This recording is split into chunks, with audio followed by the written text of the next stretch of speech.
Assalamualaikum warahmatullahi wabarakatuh. Perkenalkan, nama saya Eko Fitrianto, NIM 14123000135. Selanjutnya, Perkenalkan, nama saya Aditya Fandi Pratama, NIM 14123.080. Selanjutnya teman saya. Perkenalkan, nama saya Faisal Akbar, NIM 14123000098. Perkenalkan, nama saya Ali Yusuf Rangga Maulana, NIM 14123.089. Selanjutnya. Perkenalkan, nama saya Erlangga Wika Ramadan, NIM 14123000021. definisi organisasi. Menurut Robin mengatakan bahwa organisasi adalah kesatuan sosial yang dikoordinasikan secara sadar dengan sebuah batasan yang relatif dapat diidentifikasi, yang bekerja atas dasar yang relatif terus-menerus untuk mencapai suatu tujuan bersama atau sekelompok tujuan. Menurut saya, organisasi adalah sebuah wadah yang terdiri dari sekumpulan orang yang bekerja sama secara struktur dan sistematis untuk mencapai tujuan bersama yang telah ditetapkan. Organisasi memiliki entitas yang jelas seperti struktur, pembagian tugas, dan hierarki kepemimpinan. Selanjutnya saya akan menerangkan tentang entitas organisasi. Organisasi sebagai entitas sosial. Organisasi sebagai entitas sosial adalah inti dari organisasi, sebab organisasi adalah fenomena budaya, politik, serta fenomena ekonomi. Organisasi bukan sekedar mesin. Oleh karena itu, menganggap organisasi sebagai setara dengan mesin atau sebagai teknologi adalah sangat berbahaya. Organisasi terdiri dari sekumpulan orang yang paling berinteraksi, berbeda dengan entitas material. Di sini saya akan menjelaskan tentang peran dan manfaat manajemen dalam organisasi. Yang pertama yaitu perancangan, atau disebut juga dengan planning. Perencanaan melibatkan penentuan tujuan organisasi, identifikasi sumber daya yang diperlukan, dan pengembangan strategi untuk mencapai tujuan tersebut.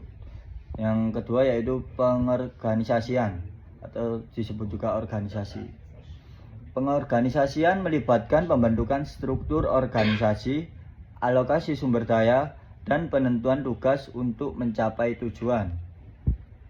Yang ketiga yaitu pengendalian, atau disebut juga controlling. Pengendalian melibatkan pemantauan kinerja organisasi, perbandingan dengan standar, dan pengambilan tindakan korektif jika diperlukan. Yang keempat yaitu integrasi dan koordinasi. Manajemen membantu dalam mengintegrasikan berbagai fungsi dan departemen agar bekerja bersama menuju tujuan bersama. Yang kelima yaitu perubahan dan inovasi. Manajemen memiliki peran dalam pengelola perubahan dan memproses perubahan lingkungan dengan inovasi. Macam-macam teori organisasi. Organisasi klasik. Organi merupakan struktur hubungan kekuasaan, tujuan, peran-peranan, kegiatan, komunikasi, dan faktor-faktor lainnya. Apabila orang bekerja sama berkembang mulai 1800-an, abad 19.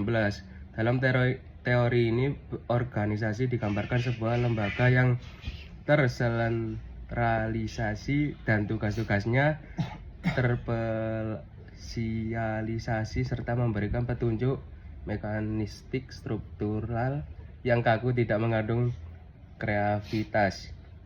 2. Organisasi neoklasik. Neoklasik disebut juga dengan teori mengubahkan manusiawi. Teori ini muncul akibat ketidakpuasan dengan teori klasik, dan teori merupakan penyempurnaan teori klasik. Teori ini menekankan pada pentingnya aspek psikologis dan sosial karyawan sebagai individu atau kelompok kerja. Tokoh teori ini diawali oleh Elton Mayo 1927 yang membentuk aliran antara manusia Human Relation School. memandangi organisasi sebagai manusia yang terdiri dari tugas-tugas dari sisi manusia dibanding sisi mesin. 3. Organisasi modern. Teori ini muncul pada 1950 sebagai akibat ketidakpuasan dua teori sebelumnya, yaitu klasik dan neoklasik. Teori modern sering disebut dengan teori analisis sistem atau teori terbuka yang memadukan antara teori klasik dan neoklasik. Teori organisasi modern melihat bahwa semua unsur organisasi sebagai satu kesatuan yang saling tergantung dan tidak bisa dipisahkan.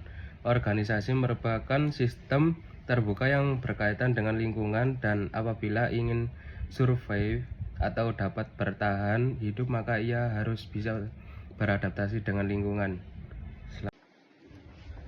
Selanjutnya, model siklus hidup organisasi.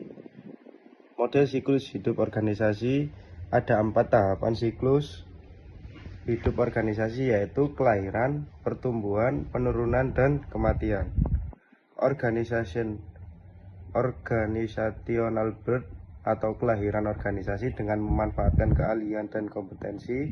Beberapa orang kemudian dapat menciptakan nilai value sehingga dapat disebut lahirlah sebuah organisasi. Menciptakan nilai, misalnya menemukan cara baru untuk dapat meraih pasar. Contohnya, kita menjual produk yang sama tetapi harga lebih murah. Kita membuat kue yang memiliki cita rasa lezat yang tidak sama dengan perusahaan sejenis.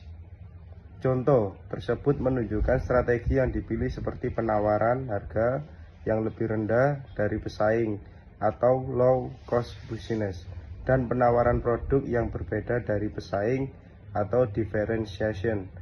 Organizational growth atau pertumbuhan organisasi, yaitu organisasi yang mengembangkan keahlian dan kompetensinya. Banyak cara yang dilakukan agar dapat tumbuh, seperti meniru strategi, struktur, dan budaya organisasi yang telah sukses sebelumnya. Organizational decline atau penurunan organisasi, yaitu suatu organisasi yang gagal dalam mengantisipasi, mengenal, menghindari, menetralisir, atau menyesuaikan diri dengan tekanan eksternal dan internal yang mengancamnya. Terakhir, organizational death atau organisasi yang mati, yaitu organisasi yang tidak bisa lagi beroperasi dan beraktivitas lagi. Hal seperti ini sebenarnya yang harus dihindari dari suatu organisasi. Terima kasih.